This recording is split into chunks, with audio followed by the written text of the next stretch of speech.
Question 4, probability, and it's 5 marks. This is a lot, so let's do it. The question says, here is a biased 5 sides spinner. When the spinner is spun, it can land on blue, green, or purple, or red, or 4 cars. The table gives information about the probability of the spinner landing on each color. The blue is 0.12, the green is that, the purple is this, the red is 4x, the yellow is x. And the first question says, work out the probability that the spinner lands on blue, on green, or on purple. That's nice. The first thing we need to do now is to find the value of x. Right? How do we do that? We know the sum of the probabilities should add to 1. So all these should just make one whole. That's very good to know. Now, if we know that, we start by adding 0.12, 0.2, and 0.38. So if you add these three, this gives you 0.7.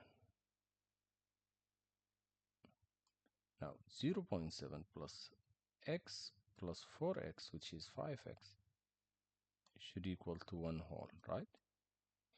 That means 5x equals 0.3, which is 1 minus 0.7. I just did minus 0.7 here, and I did minus 0.7 here. This cancels, so 5x is 0.3. That gives you x to be divided by 5, divided by 5, it's 0.06. That's very good. Now, if we got x to be 0.06, let's just put it back.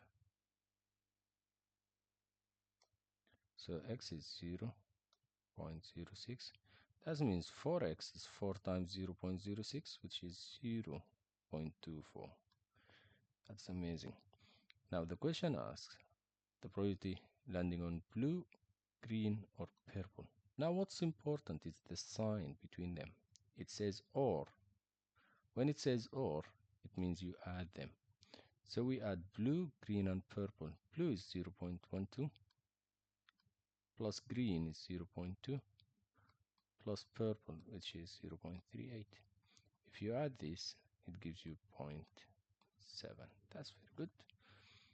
Now let's look at the last question on this part.